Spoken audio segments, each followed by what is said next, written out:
Welcome to Loving My Daughter-in-Law podcast. I'm relationship expert and master certified coach Leanne Austin. I'll help you create more connection, love, and fun with others, yourself, and your daughter-in-law. Hey y'all, welcome to Loving My Daughter-in-Law, episode number 180. Not Wrong or Right with Plauche Johnson. I love observing and connecting with other humans, especially noting how they feel and implement love into their lives and their relationships. We have the amazing Lara sharing some beautiful love and relationship insights with us today. All right, Lara, tell us a little bit about you. Hey, Leanne, thanks for having me. So a little bit about me. I am 45 years old. I have been married to my husband for 25 years, and we have 5 children who range from 19 to 7 years old. Wow. And I'm one of 10 kids. And I currently serve, I'm only in the second year, but I currently serve on our city's council. So I was elected about a year and a half ago. So that keeps me busy. Which is so amazing. You do so many cool things. And I know I've only been to one city council meeting in my whole life. Watching you do that, it was gold. So thank you for all the stuff you do. That's cool. Oh, sure thing. All right. So how do you incorporate love into your business and life, and how does that impact your relationships? And that it's a good question. I think because of what I do, it's really, I have so much more exposure now to people and to people's opinions. And, I think sometimes in the past, if someone would ever give me an opinion that's contrary to mine, you have a knee-jerk reaction to kind of justify yourself and want to explain yourself. And now and before I did what I was doing, I think like knowing what was right and wrong was always a lot more evident than it is now. Now, no matter what I do, there is no right, there is no wrong, because there are people on both sides of every issue. So it doesn't matter. So I have to just do the best I can to make decisions. And so what I found is, you know, because there is no right and there is no wrong, like no one else is right or wrong. Everybody has their own life experiences, and everybody has their own opinions based on that. And so it's just important to me to validate people in their space and where they're coming from, and to seek that understanding from them. Um, because no matter what side of any issue you're on, your opinion is based on those life experiences. So, it's just, I think, caring about people and seeking to have that understanding really helps a lot. And not to take things personally. It's not, I think so many times we take an issue and we make it personal. And really, like, it's not about me. And so many times we have so many things, I mean, obviously more in common than we don't. But a lot of times we let those differences divide us. And I think, a lot of times we can focus, because no matter even if we're on different sides of the issues, a lot of the root of our desires is the same. I think that there's always room there to build on those commonalities. That is so beautifully said. So many things in there, the not right or wrong, the not personal. Yeah. And you just exemplify that. I know when I'm talking and interacting with you, it's not going to be a lot of drama.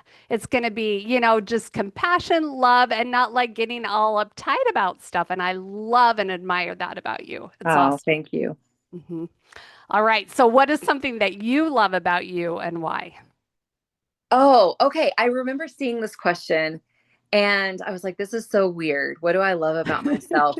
I was like, really, it's funny. This is such a funny question, because honestly, what I love about myself is the fact that I love myself. Ah, yes. Um, because Stan and I watch this show sometimes. It's called Alone. And it's very interesting to watch this show because you'll have men and you'll have women who go out there and they have such a hard time. And a lot of it is the psychological side of it. And these guys, they so often they go home because they want to be with their families and they miss them. And you think of I usually this is a whole other discussion probably, but I always think of like women as being more social than men. And so Mhm. it's really interesting to see these men go out there and not do as well. And you have these women who are like, they're fine on their own. And I am like, please, please just give me that opportunity. Please give me an opportunity to go live on an island. And it's interesting in the show because they're like, you really have to be okay with yourself to be out here alone.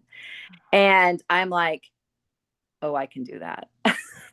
That's and so amazing. and so maybe that sounds arrogant, but Mm-mm, honestly, I have mm-mm, learned in the past and from experiences that I've been around people who I have thought are so amazing for different reasons and they'll still be hard on themselves. And I'm like, do you understand that like what you have is amazing? And so what I've realized is like it doesn't matter what I look like, it doesn't matter how much money I have. Someone will always have more money, someone will always look better. Someone will always look worse and wish they had that as that what I have. So I'm like the best thing to do is just be content. So truly like I just I like who I am mm-hmm. and and that's what I like about me. I love that beyond words because that is what I teach and emphasize in everything. And I think that's what so many things are tied to. When we love ourselves, it makes it so much easier to show up and love on others. It's Oh, I don't think amazing. you can love on Mhm. others unless you love yourself. Exactly. Oh, yeah, for sure. Exactly. Yeah, I yeah, love yeah. that you recognize that because some people don't even realize that. And they don't realize when they're beating up on themselves. So I love that that is your superpower. That's cool. Oh, well, thanks. Yeah. Yeah. That's awesome. All right. So I love talking about connection between others and ourselves. And I think the daughter in law, mother in law relationship are packed full of examples.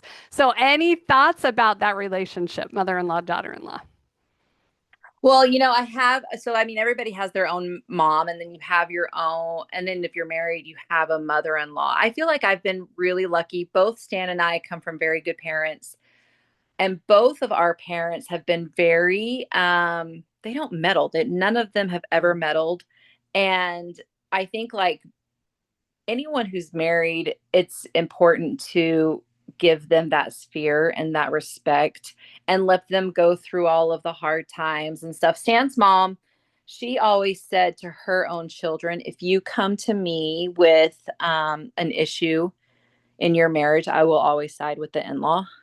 I So love it. she always just said, like, I won't ever be the cause of like you getting a divorce. Now, granted, like three of her children have gotten divorces, Hmm. but so not to say like bad things won't happen, but she wants to make sure she's never the cause of that. And also my mom, she's passed away, but just always very supportive. The mother aspect, her philosophy was always like teach them correct principles and let them cover themselves. Mm. So she did all she could while we were under her roof, but once we were gone, she's like, it's your life and it's your choice.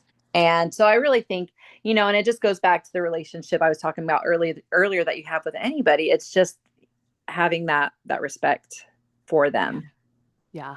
Yeah. I love that not meddling piece of it because I think often mother-in-laws or daughter-in-laws, they want to meddle in everything. And it's like when we can take a step back and let situations be how they are, it's amazing what happens.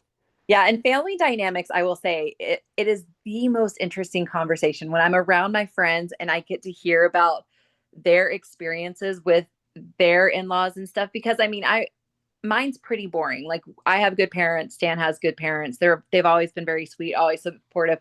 But it's interesting that this is the topic of your podcast because good grief, are those the best stories to listen to? They are. So, I mean, I won't say any names, but I was like, I was just talking to a friend today who has her in-laws in town, and it's just so interesting that that dynamic. And I think we as women, we're so protective of our own spheres. I will say I had a uh, a little bit of that with, so my oldest son, he's adopted, and his birth mother luckily also has always given us space, but she was here and she stayed with us for about 3 nights when he turned 8 years old. Now this is my 19-year-old, so this is over a decade ago.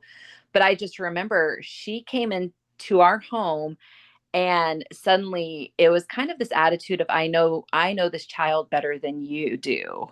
And I was like, oh, and so it's very interesting whenever and I would say particularly another woman comes in and thinks that they know better than the person that's in that house of how things should be done, and how quickly we just like rear back, and like, we no one's very accepting of that. Mm-hmm. For sure, for sure. And understandably, and just recognizing that to be like, okay, wait a minute, Yeah. what's going on here? Fascinating. Yeah, that is a fascinating area. So, anything else that you'd like to share? Just on this topic of love, or Or just anything. I'll have you share your quote in just a minute, but is there anything else that you're like, oh, yeah, on the topic of love, anything else that comes to mind? um not at the moment, but I will say this. I have served in callings in my church where we serve, and I grew up in, and sometimes, well, the rules were maybe different when I was younger than they are now. And I remember, sometimes being, I wasn't maybe judged, but feeling unaccepted at activities because maybe my shorts were too short or things like that. Oh. And it made me feel like what I was wearing was more important than who I was. Mm. And it's a horrible feeling. And so now I'm older and I'm in that leadership realm where I've been a leader in our youth program. I've been a leader in at a camp for a large group of young women.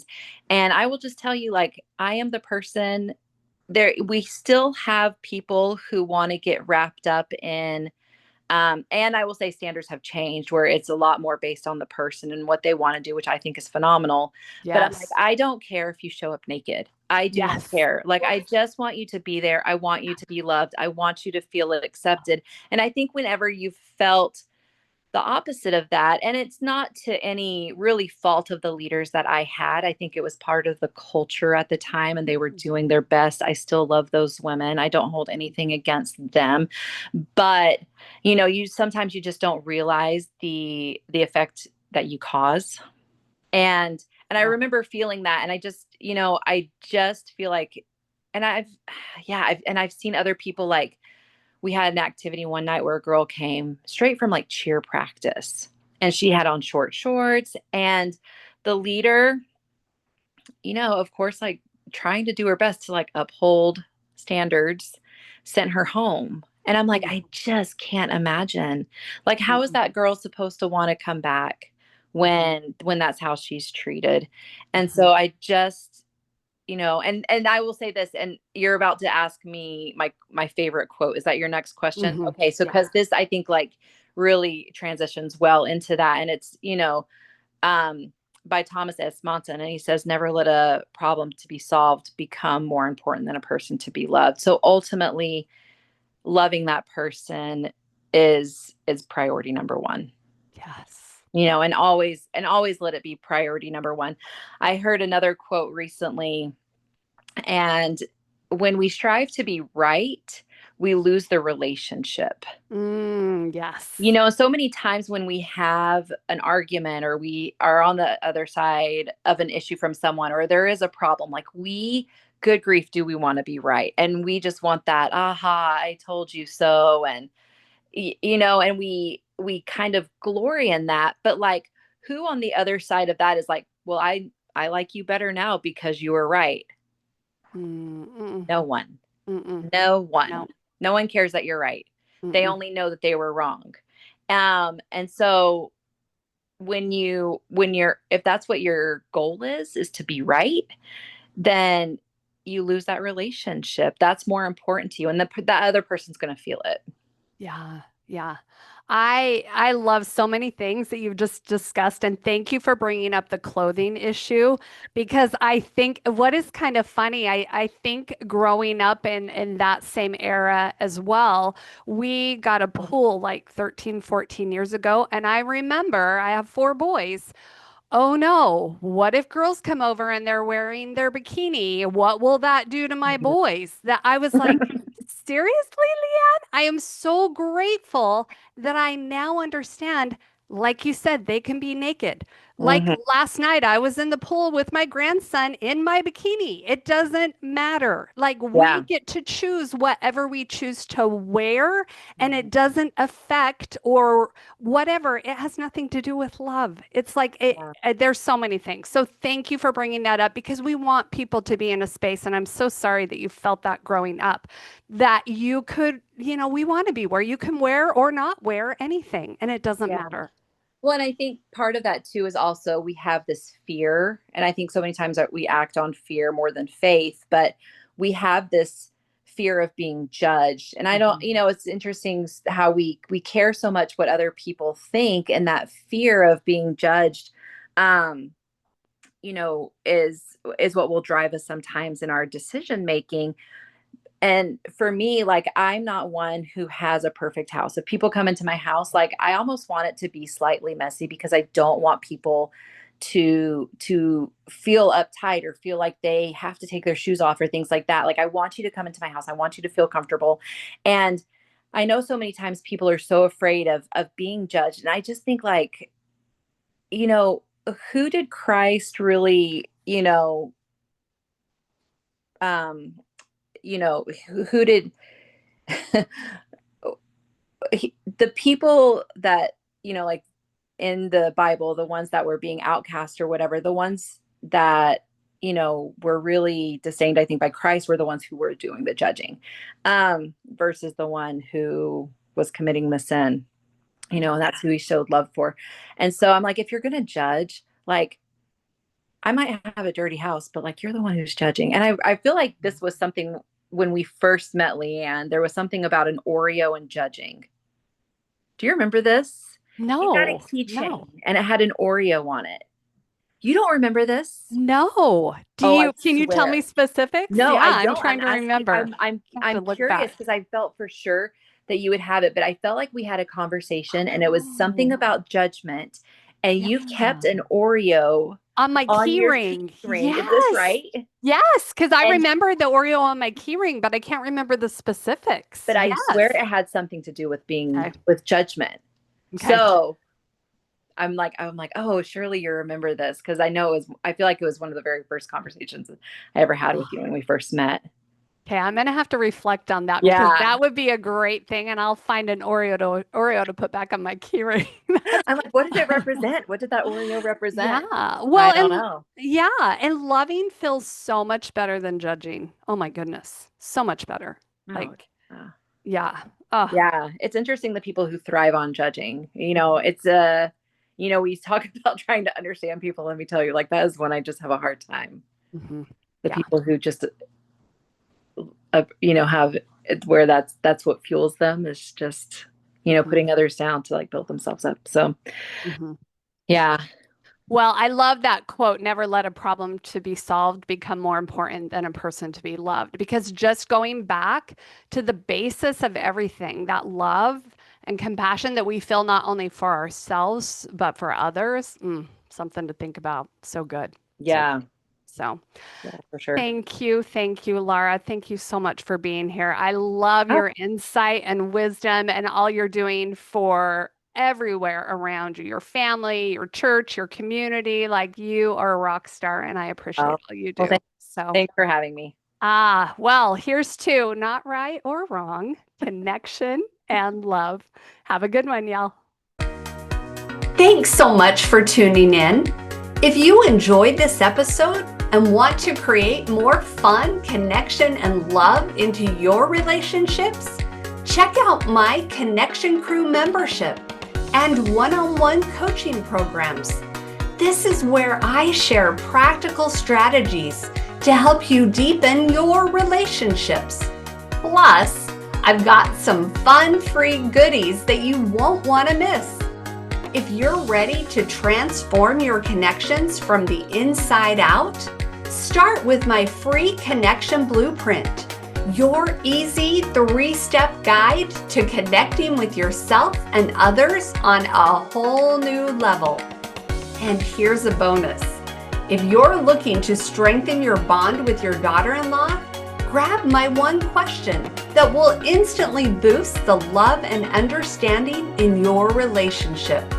All the details, including your free Connection Blueprint and that powerful one question, are in the show notes or at leanneaustin.com.